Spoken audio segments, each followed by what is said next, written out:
अगर नाजरीन, हुकूमत ने फिर पंजाब में इलेक्शन कराने को लेकर अपनी पोजीशन वाज़ेह कर दी है। हुकूमत किसी सूरत भी सुप्रीम कोर्ट की जानिब से 12 मई को इलेक्शन कराने के फैसले पर अमल दरामद करती नजर नहीं आती। हुकूमत ने फैसला सुनाने वाले 3 रुकनी बेंच को तनकीद का निशाना बनाया और दूसरी तरफ पाकिस्तान की कौमी असम्बली ने पंजाब में इलेक्शन के इनेकाद के हवाले से सुप्रीम कोर्ट के फैसले को एक करारदाद के जरिए मुस्तरद किया है।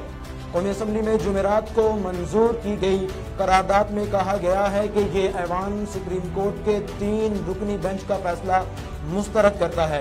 करारदाद के मुताबिक ये ऐवान 3 रुकनी बेंच का अक़लियती फैसला मुस्तरद करते हुए वजीर आजम और काबीना को पाबंद करता है कि इसके खिलाफ आइन और कानून फैसले पर अमल न किया जाए। सुप्रीम कोर्ट ने गुज़िश्ता हफ्ते इलेक्शन कमीशन की जानिब से इंतखाबात मुलतवी करने के फैसले को कलादम करार देते हुए पंजाब में 12 मई को इलेक्शन कराने का हुक्म जारी किया था। चीफ जस्टिस ऑफ पाकिस्तान की सरबराही में 3 रुकनी बेंच ने इलेक्शन कमीशन की जानिब से अक्टूबर में इलेक्शन कराने के हुक्म को कलादम करार देते हुए ये वाज़ेह किया था कि इलेक्शन कमीशन को ये इख्तियार नहीं कि वो सदर की जानिब से तजवीज़ करदा तारीख से हटकर इलेक्शन की तारीख दे। चीफ जस्टिस उमर अता बंदियाल ने कुरान की आयत से फैसले का आगाज किया और फैसला सुनाते हुए चीफ जस्टिस ऑफ पाकिस्तान का कहना था कि इलेक्शन कमीशन का 8 अक्टूबर को इंतखाबात मुलतवी करने का फैसला गैर आईनी है। फैसले में कहा गया कि इलेक्शन कमीशन का 22 मार्च के फैसले का गैर चीफ जस्टिस पाकिस्तान उमर अता बंदियाल ने कुरान की आयत से फैसले का आगाज किया और फैसला सुनाते हुए चीफ जस्टिस का कहना था कि इलेक्शन कमीशन का 8 अक्टूबर को इंतखाबात कराने का हुक्म गैर आईनी है। फैसले में कहा गया कि इलेक्शन कमीशन का 22 मार्च का फैसला गैर आईनी करार दिया जाता है। सदर मुमलिकत की दी गई तारीख का फैसला बहाल किया जाता है। आईन और कानून इंतखाबात की तारीख मुलतवी करने का इख्तियार नहीं देता। 22 मार्च को इलेक्शन कमीशन ने फैसला तब दिया जब इंतखाबी अमल 5वें मरहले पर था। इलेक्शन कमीशन के ऑडिट के बाइस 13 दिन जाया हो गए। इलेक्शन कमीशन ने गैर आईनी फैसला किया। सुप्रीम कोर्ट ने करार दिया कि इलेक्शन कमीशन ने इंतखाबात की 8 अक्टूबर की तारीख देकर दायरा इख्तियार से तजावुज किया। रिटर्निंग अफसर के फैसले के खिलाफ अपीलें जमा कराने की आखिरी तारीख 10 अप्रैल होगी। 17 अप्रैल को इलेक्शन ट्रिब्यूनल अपीलों पर फैसला करेगा। सुब पंजाब में उम्मीदवारों की हतमी फहरिस्त 18 अप्रैल को शाया की जाएगी।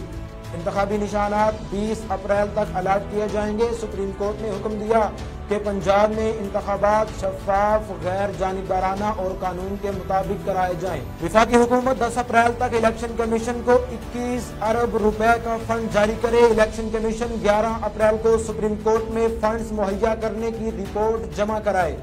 Election commission fund report bench मेंबरान को चैम्बर में जमा कराए। फंड न मिलने की सूरत में सुप्रीम कोर्ट मुतलका हुकाम को हिदायत जारी करेगा। फैसले में हुक्म दिया गया कि पंजाब हुकूमत इलेक्शन कमीशन को सिक्योरिटी प्लान दे। पंजाब हुकूमत की निगरान काबीना और चीफ सेक्रेटरी 10 अप्रैल तक इलेक्शन कमीशन को इंतखाबाती अमले के लिए रिपोर्ट करें।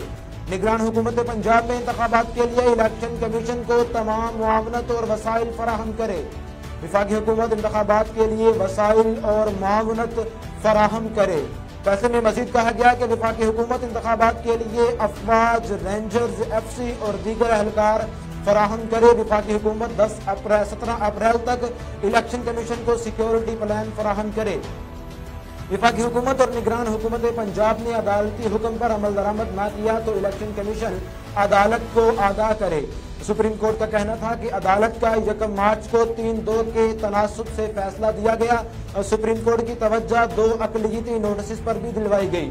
जजिस के नोट में 4-3 के तनासुब वाला मामला कानून के खिलाफ है। जस्टिस फाइज ईसा और अमीनुद्दीन खान के फैसले की कोई कानूनी हैसियत नहीं। फैसले में कहा गया है कि KPK में इंतखाबात के लिए गवर्नर की तरफ से अदालत में नुमाइंदगी नहीं की गई। KPK की हद तक मामला ज़ेरे समात रहेगा। KPK में इंतखाबात के लिए गवर्नर की तरफ से अदालत में नुमाइंदगी नहीं की गई। KPK में इलेक्शन की तारीख के लिए मुतलका फोरम से रुजू किया जाए। जबकि दिलचस्प सूरत हाल ये है कि हुकूमत ने अदालती हुक्म पर 10 अप्रैल तक इलेक्शन कमीशन को फंड जारी नहीं किए। हुकूमत ने पार्लियामेंट में इलेक्शन के लिए फंड्स देने या ना देने के हवाले से पार्लियामेंट में करारदाद जमा करवाकर मुतलका मामला मुतलका कमेटी को भिजवा दिया। हुकूमत किसी सूरत में नहीं चाहती कि इलेक्शन 12 मई को हो, जबकि माहिर कानूनदान कहते हैं कि आइन में बिल्कुल वाज़ेह है कि इलेक्शन असेंबली तहलील होने के बाद 90 रोज में होने हैं। जबकि अगर इलेक्शन आगे ले जाने के लिए हुकूमत को अदालत में कोई ठोस बुनियाद फराहम करनी होगी, जबकि अदालत ने वाज़ेह तौर पर हुक्म दिया है कि इलेक्शन 90 रोज में ही होने हैं। अब देखना यह होगा कि अदालत अपने हुक्म पर अमल दरामद कराती है या फिर हुकूमत अपने मुवक्कफ पर कायम रहती है कि इलेक्शन एक साथ ही होंगे, वो भी अक्टूबर या नवंबर में। दूसरी जानिब सुप्रीम कोर्ट के जज जस्टिस अतर मीमुल्लाह ने पंजाब और खैबर पख्तूनख्वा में इंतखाबात के इल्तवा के हवाले से केस में अपना 25 सफ़हात पर मुश्तमिल तफसीली इख्तलाफी नोट जारी करते हुए कहा कि ये केस 3-4 के तनासुब से मुस्तरद किया गया है। पंजाब और खैबर पख्तूनख्वा असेंबली इंतखाबात केस के हवाले से जस्टिस अतर मीमुल्लाह ने तहरीक इंसाफ की दरख्वास्त पर मुस्तरद करते हुए 25 सफ़हात पर मुश्तमिल अपना तफसीली इख्तलाफी नोट जारी कर दिया। उन्होंने नोट में लिखा कि इस किस्म के एतराज़ात से आवाम के अदालत पर एतमाद पर असर पड़ता है और तहरीक इंसाफ की दरख्वास्त पर कार्रवाई शुरू करना कबल अज़ वक्त थी। उन्होंने कहा कि दरख्वास्त पर कार्रवाई शुरू करके सियासी स्टेक होल्डर्स को अदालत पर एतराज़ उठाने की दावत दी गई और अदालत की कार्रवाई के दौरान भी अदालत में एतराज़ात दाखिल कराए गए। उनका कहना था कि तहरीक इंसाफ की दरख्वास्त पर जिस अंदाज से कार्रवाई शुरू की गई, इससे अदालत सियासी तनाज़ात का शिकार हुई। तफसीली नोट में यह कहा गया कि सो मोटो की कार्रवाई शुरू करने से हाईकोर्ट में दरखास्तें दायर करने वाले साइलिन के हुकूक मुतासिर हुए और अगर फुल कोर्ट तश्कील दिया जाता तो इस सूरत हाल से बचा जा सकता था। उन्होंने लिखा कि हर जज ने आइन और के तहफ़्फ़ुज़ और इसे महफूज बनाने का हल्फ उठा रखा है और 23 फरवरी को मैंने अपने नोट में फुल कोर्ट बनाने की तजवीज़ दी।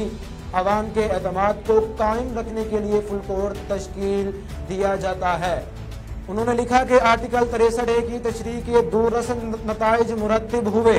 तहरीक इंसाफ ने इस्तीफों की मंजूरी के लिए पहले अदालतों से रुजू किया, फिर सियासी हिकमत अमली के तहत इस्तीफे दिए और इस्तीफों की मंजूरी के बाद तहरीक इंसाफ फिर अदालत चली गई। उन्होंने सवाल किया कि सुप्रीम कोर्ट को ऐसी सियासी हिकमत अमली को तकवीयत देने के लिए अपना फोरम इस्तेमाल करने की इजाज़त देनी चाहिए और क्या अदालत को गैर जमहूरी रवायात की हौसला अफजाई करनी चाहिए। जस्टिस अतर मीमुल्लाह ने नोट में सवाल किया कि क्या सुप्रीम कोर्ट को सियासी स्टेक होल्डर्स की फोरम शॉपिंग का नोटिस नहीं लेना चाहिए। जस्टिस अतर मीमुल्लाह ने नोट में सवाल किया कि क्या सुप्रीम कोर्ट को सियासी स्टेक होल्डर्स की फोरम शॉपिंग का नोटिस नहीं लेना चाहिए था। क्या गैर जमहूरी रिवायात की हौसला अफजाई से अवाम का सुप्रीम कोर्ट पर एतमाद मजरूह नहीं होगा। इनका कहना था कि ऐसा करके अदलिया गैर इरादी तौर पर पार्लियामेंट को कमजोर करेगी। सियासी फरीकैन को पजीराई देने से कबल इनको नेक नियति साबित करनी चाहिए। इख्तलाफी नोट में उन्होंने मजीद लिखा कि सुप्रीम कोर्ट ने माजी से कोई सबक नहीं सीखा। एक सियासी तनाज़े पर अज खुद नोटिस लेकर सुप्रीम कोर्ट पर उंगली उठाने को दावत दी गई।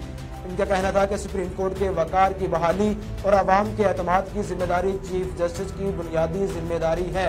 ये दोनों काम नहीं हो रहे। अब यह देखना है कि इलेक्शन एक साथ होंगे या फिर अलग अलग। नाज़रीन, इसी के साथ अपने मेज़बान आसिम जवेद डोगर को इजाज़त दीजिए कि आपसे मुलाकात होगी नेक्स्ट प्रोग्राम में। तब तक के लिए अल्लाह हाफिज़।